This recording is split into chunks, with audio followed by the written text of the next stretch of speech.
the main body of Nietzsche's critique of the Christian faith and of sola fide and justification through faith is hypocrisy. And he says that in addressing this, he says, where has the last feeling of decency and self-respect gone when even our statesmen, anti-Christian through and through in their deeds, still call themselves Christians and still attend communion? Whom then does Christianity negate? And what does it call the world? What falseness must modern man be that he is not ashamed to be called Christian in spite of this? So here Nietzsche opposes faith as the modern man professes hypocritically, having nothing to do with his deeds. He professes Christianity, yet, as Nietzsche says, he is anti-Christian in his deeds, but still says he's faithful. So what does Christianity negate? That's, as Nietzsche says. When he says, who does it negate? He's asking, who cannot be called a Christian? If you can be called a Christian and not act as a Christian, then who's negated by Christianity? I guess everybody in some sense is a Christian as long as they say they are, if that's all you have to do. So all they apparently do, as Nietzsche says, that makes them Christian is go to communion. In his book, or in his work, Will to Power, Nietzsche goes even harder after this. He says, Christians have never practiced the actions Jesus prescribed to them. And all the talk of justification by faith and its supreme and sole significance is only the consequences of the church's lack of courage and will to profess the works Jesus demanded. The Buddhist does not act like the non-Buddhist. The Christian acts like all the world and has a Christianity of ceremonies and moods. So here he's saying Buddhists are called Buddhists because they act like Buddhists. Yet Christians do not act like Christians and yet are still called Christians.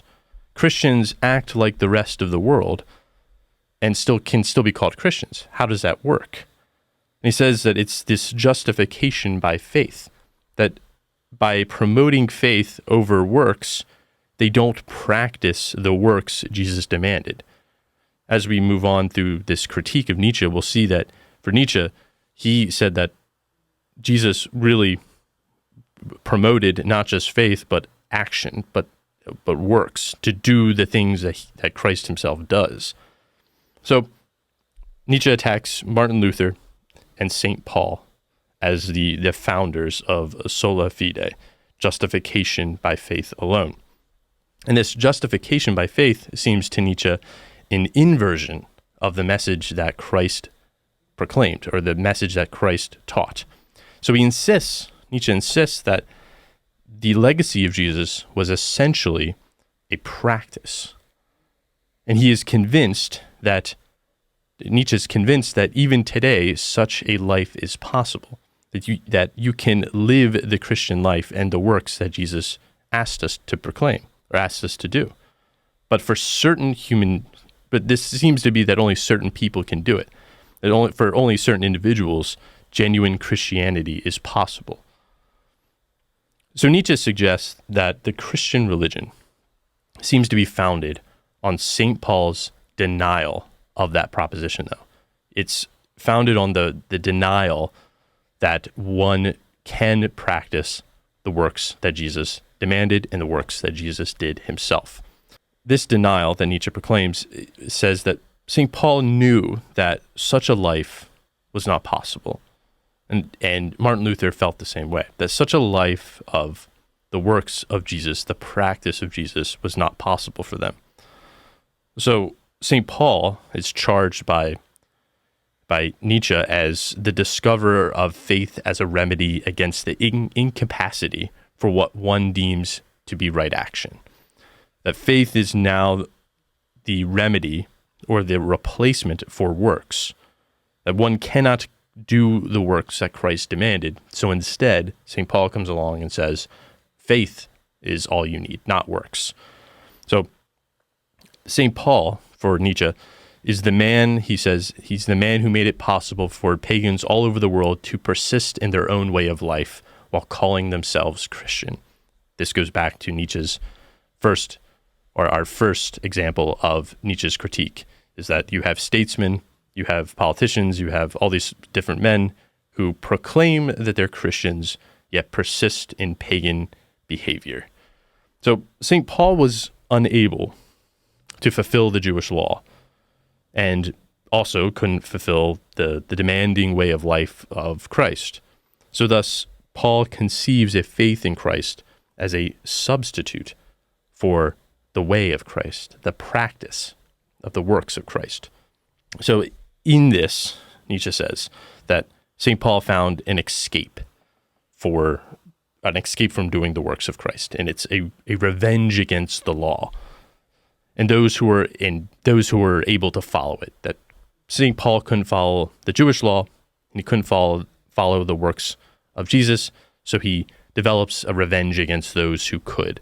St. Paul hates the law, and Martin Luther in his own way was unable to be the perfect man, or live up to the perfect clerical ideal. So he began to hate the clergy. He began to hate the saints, the popes, all these ideals. Because St. Paul and Luther couldn't live up to the ideal, they tried to subvert the ideal. So escape and revenge are masked by faith. Faith becomes a way out of one's inability to get rid of one's sins. A faith is a screen for hatred. And all of this, for Nietzsche, is a betrayal and an inversion of the gospel. So this is a very heavy claim that Nietzsche is placing on St. Paul. He says that St. Paul alone made it possible for resentful people to consider themselves Christian. St. Paul substituted faith in Christ for the Christ-like life. Nietzsche says it is false to the point of nonsense to find the mark of the Christian in a faith. For instance, in the faith in redemption through Christ. Only Christian practice, a life such as he lived and who died on the cross, is Christian. So what makes a Christian for Nietzsche is not so much faith as it is works. It's not so much faith in Christ as it is a practice of the life of Christ. That you have to live the life of Christ who lived and died. That's what makes you Christian.